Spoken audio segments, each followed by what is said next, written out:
ሰበር መረጃ መካከለኛው ምስራቅ ዳግም በሳት ዝናብ መናወጥ ጀምሯል። ዛሬ ሮብ ማለዳ ላይ አሜሪካና ኢራን ለወራት ተስማምተውበት የነበረውን የሚስጥር የተኩስ አቁም ስምምነት ሙሉ በሙሉ መፍረሱን አውጀዋል። የአሜሪካው ፔንታጎን በሆርሙዝ ሐይቅ ላይ በንግድ መርከቦች ላይ ጥቃት ሰንዝረዋል በሚል በኢራን የወደብ መሰረተ ልማቶች ላይ ከባድ የአየር ጥቃት የሰነዘረ ሲሆን የኢራን ዘይት ሽያጭ ፈቃድም በይፋ እንዲሰረዝ ተደርጓል። ኢራን በበኩሏ ይህንን የአሜሪካ እርምጃ የክህደት እርምጃ ስትል የጠራቸው ሲሆን ወዲያውኑ በባህሬንና በኩዌት በሚገኙ 85 የላቁ የአሜሪካ የጦር ሰፈሮች ላይ ታይቶ የማይታወቅ የጋራ ሚሳኤልና የድሮን ውርጅብኝ አውርዳለች። በአሁኑ ሰዓት በባህሬንና በኩዌት የአየር መከላከያ ሳይረኖች በከፍተኛ ሁኔታ እየጮሁ ይገኛሉ። የዓለም የነዳጅ ገበያውም ወዲያውኑ በከፍተኛ ሁኔታ አሻቅቧል። የተኩስ አቁም ስምምነቱን ያፈረሰውን የአሜሪካን ድንገተኛ ጥቃት የኢራንን አስፈሪ ሚሳኤል ምላሽና የኔቶ መሪዎች በአንካራ የሰጡትን አወዛጋቢ መግለጫ ጀርባ ያለውን ሚስጥር በጥልቀት እንፈትሻለን። እስከ መጨረሻው አብራችሁን ቆዩ።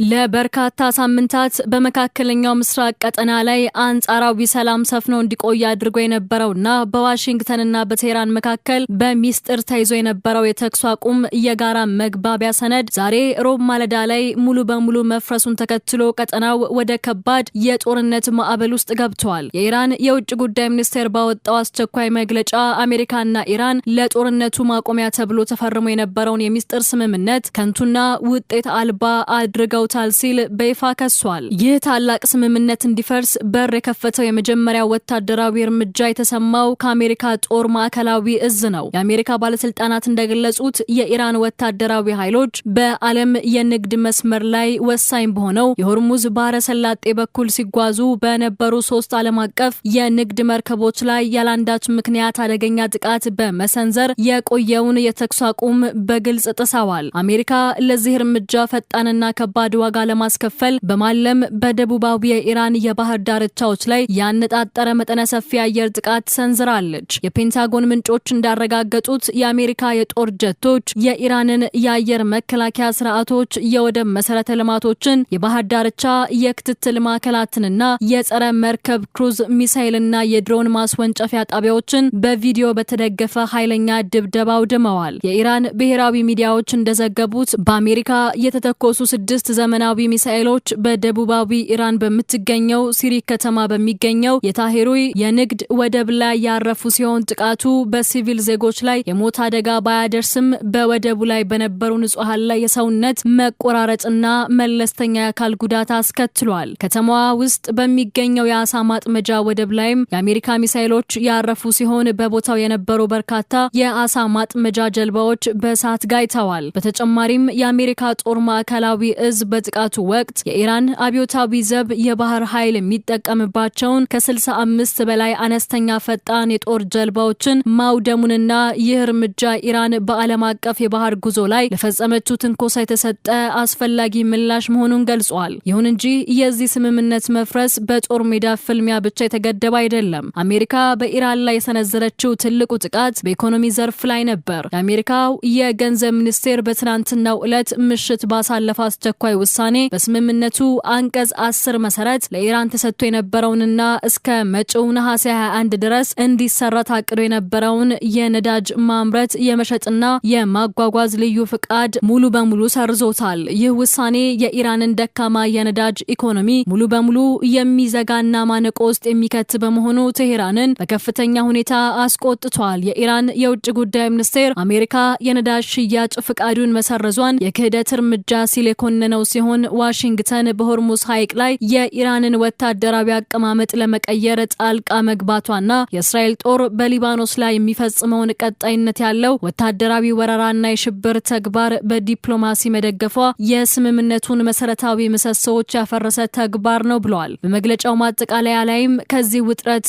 ማደግ ጀርባ ለሚመጣው ለማንኛውም አደገኛ መዘዝ ተጠያቂው የአሜሪካው ዘራፊ መንግስት መሆኑን በመግለጽ ኢራን ብሔራዊ ጥቅሟንና ደህንነቷን ለማስ ለማስከበር ስትል አስፈላጊ መሰላትን እርምጃ ሁሉ ለመውሰድ ወደ ኋላ እንደማትል ለዓለም አስታውቃለች። አሜሪካ በደቡባዊ ኢራን የወደብ መሰረተ ልማቶች ላይ ሰነዘረችው ድንገተኛ የአየር ድብደባና የነዳጅ ማዕቀቡን በድጋሚ መጣሏ ዜና በተሰማ በሰዓታት ልዩነት ውስጥ የኢራን እስላማዊ አብዮታዊ ዘብ ምህረት የሌለውና እጅግ አስፈሪ የሆነ ወታደራዊ ምላሽ በአንድ ጊዜ በተለያዩ ሀገራት ላይ ከፍቷል። የኢራን አብዮታዊ ዘበኛ የባህር ኃይልና የህዋ አየር ኃይል በጥምረት በመሆን በፋርስ ባህረ ሰላጤ ደቡባዊ ዳርቻ በሚገኙት በባህሬንና በኩዌት ምድር ላይ በሚገኙ ቁልፍ የአሜሪካ ወታደራዊ ይዞታዎች ላይ መጠነ ሰፊ የሚሳኤልና የረጅም ርቀት ድሮን ጥቃት ሰንዝረዋል። የኢራን ብሔራዊ ቴሌቪዥን ጣቢያ በማህበራዊ ሚዲያ ገጹ ላይ ባስተላለፈው አስቸኳይ ሰበር መረጃ በባህሬንና በኩዌት በሚገኙ የአሜሪካ የጦር ሰፈሮች ላይ የመጀመሪያው ዙር የሚሳኤል ውርጅብኝ ተጀምሯል በማለት ጥቃቱን ይፋ አድርጓል። የኢራን ጦር መዋቅር እንዳረጋገጠው ይህ የመጀመሪያው የተመጣጣኝ ምላሽ እርምጃ በሁለቱ ሀገራት ውስጥ የሚገኙ 85 ቁልፍ የአሜሪካ ወታደራዊ ተቋማትን ኢላማ ያደረገ ነበር። ከነዚህም መካከል በባህሬን የሚገኘውና መላውን የመካከለኛው ምስራቅ የባህር ቀጠና የሚቆጣጠረው የአሜሪካ ታዋቂው 5ኛ የባህር ኃይል እዝ በባንደር ሰላማን ወታደራዊ ይዞታና በኩዌት ምድር ላይ የሚገኘው ግዙፉ የአል ሳሌም የአየር ጦር ሰፈር በከባድ ሁኔታ ከተመቱት መካከል ስልታዊ ይዞታዎች መካከል በቀዳሚነት ይጠቀሳሉ። ይህ ጥቃት በተሰነዘረበት ቅጽበት በባህሬን ዋና ከተማና በአሜሪካ የጦር ሰፈሮች አካባቢ ታይቶ የማይታወቅ ታላቅ ድንጋጤና ምስቅልቅል ተፈጥሯል። የባህሬን የውስጥ ጉዳይ ሚኒስቴር በአንድ ማለዳ ውስጥ ብቻ ለ3 ተከታታይ ጊዜያት የአየር ላይ ጥቃት መከላከያ ሳይረኖች በሀገሪቱ ላይ ያስጮኸ ሲሆን መላው ህዝብና የጦር ሰራዊት አባላት በአስቸኳይ ወደ ጥብቅ የከርሰ ምድር መጠለያዎች እንዲገቡ አስገዳጅ ጥሪን አስተላልፈዋል።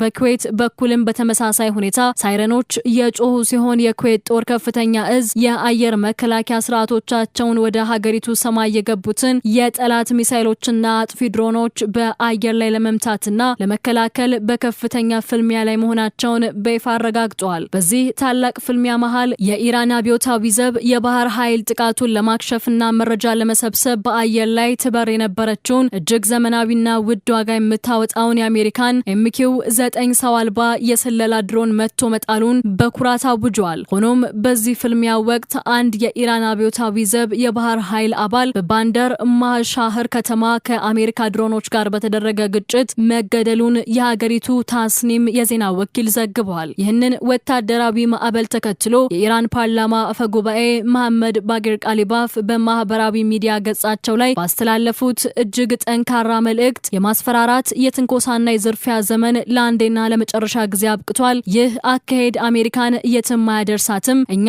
በፍጹም አንደነግጥም፣ አንንበረከክም በማለት የኢራንን ጽኑ የአጸፋ እርምጃ አቋም ለዓለም አሳይተዋል። ይህ በእንዲህ እንዳለ ግን የአሜሪካ መከላከያ ሚኒስቴር በባህሬንና በኩዌት ላይ ስለደረሰበት የጉዳት መጠንና ስለ ሚሳኤሎቹ ውርጅብኝ እስካሁን ድረስ ያደረገው ምንም አይነት ይፋዊ አስተያየት ወይም መግለጫ ለመኖሩ በዋሽንግተን ወታደራዊ መዋቅር ውስጥ ያለውን ከፍተኛ መደናገጥ የሚያሳይ ነው ሲሉ የፖለቲካ ተንታኞች ይናገራሉ። በባህሬንና በኩዌት ሰማይ ላይ የሚሳኤል ሳይረኖች በከፍተኛ ሁኔታ እየጮሁ ባሉበት በዚህ ቅስፈት በቱርክ ዋና ከተማ አንካራ የተሰበሰቡት የኔቶ መሪዎች ደግሞ ቀውሱን ይበልጥ ወደ ከረረ ደረጃ የሚያሸጋግሩ መግለጫዎችን በመስጠት ላይ ይገኛሉ። በጉባኤው መክፈቻ ላይ ለጋዜጠኞች መግለጫ የሰጡት አዲሱ የኔቶ ዋና ጸሐፊ ማርክ ሩቶ አሜሪካ በኢራን ላይ ሰነዘረችውን ድንገተኛ የአየር ጥቃት ሙሉ በሙሉ እንደሚደግፉ በይፋ አውጀዋል። በጉባኤው መክፈቻ ላይ ለጋዜጠኞች መግለጫ የሰጡት አዲሱ የኔቶ ዋና ጸሐፊ ማርክ ሩቶ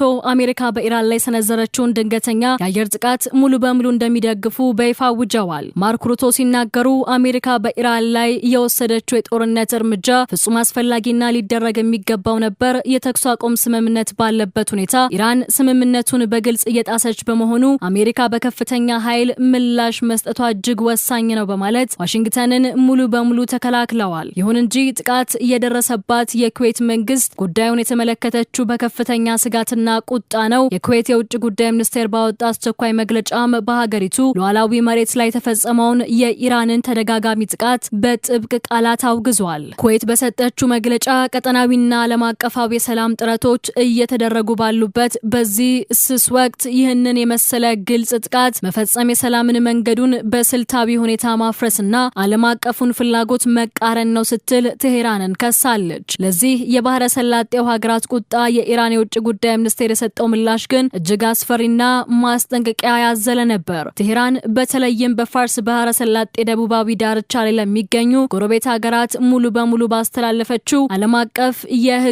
ማስጠንቀቂያ ማንኛውም ሀገር የራሱን ግዛት፣ የአየር ክልል ወይም ወታደራዊ ተቋማት አሜሪካ በኢራን ላይ ጥቃት እንድትሰነዝርበት አሳልፎ ከመስጠት እንዲቆጠብ አዟል። ኢራን በግልጽ እንደተናገረችው ለአጥቂው የአሜሪካ ጦር ማንኛውንም አይነት ትብብር ወይም መገልገያ ማቅረብ በኢራን ላይ በቀጥታ እንደተፈጸመ የወረራ ወንጀልና ተባባሪነት ተቆጥሮ ፈጣን ወታደራዊ እርምጃ እንደሚወሰድበት አስታውቃለች። ይህ ማስጠንቀቂያ የአሜሪካ የጦር መሰረቶችን ላስተናገዱትና ዛሬ ማለዳ የኢራን ሚሳኤል ላረፈባቸው ባህሬንና ኩዌት ቀጥተኛ መልእክት እንደሆነ ባለሙያዎች ይናገራሉ። ይህ በአሜሪካና በኢራን መካከል የተቀሰቀሰው አዲስ የጦርነት ማዕበል ወዲያውኑ የዓለምን ኢኮኖሚ መተንፈሻ የሆነውን የነዳጅ ገበያ በከፍተኛ ሁኔታ አናውጦታል። ገበያው ሮብ ጠዋት እንደተከፈተ በመካከለኛው ምስራቅ በተፈጠረው ከፍተኛ ውጥረት ሳቢያ የዓለም አቀፉ የነዳጅ ዋጋ መለያ የሆነው የዌስት ቴክሳስ ድፍድፍ ነዳጅ ዋጋ በአንድ ጀንበር ከ2.6 በመቶ በላይ በመጨመር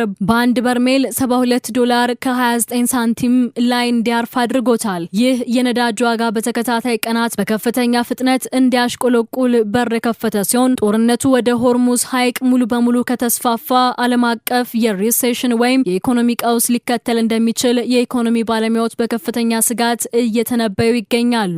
ክቡራትና ክቡራን፣ የአሜሪካና የኢራን የተኩስ አቁም ስምምነት ሙሉ በሙሉ መፍረሱን ተከትሎ ቀጠናው ወደ የትኛው አቅጣጫ ሊያመራ ይችላል? ኢራን በባህሬንና በኩዌት የአሜሪካ የጦር ሰፈሮች ላይ የሰነዘረችው ጥቃትስ የአሜሪካን ጦር ወደ ቀጥተኛ የምድር ጦርነት ይጎትተው ይሆን? ኔቶስ ለአሜሪካ የሰጠው ይፋዊ ድጋፍ የዓለምን ሀያላን ፍጥጫ ወዴት ያሳድገዋል? የሚሉት ጉዳዮች አሳሳቢ ሆነዋል። ለቻናላችን አዲስ የሆናችሁ መሰል የዓለምን ጂኦፖለቲካ የሚቀይሩ ወቅታዊ መረጃዎችን በየቀኑ ለማግኘት አሁኑኑ ሰብስክራይብ በማድረግ የደውል ምልክቷን ይጫኑ። ሰላም ቆዩ።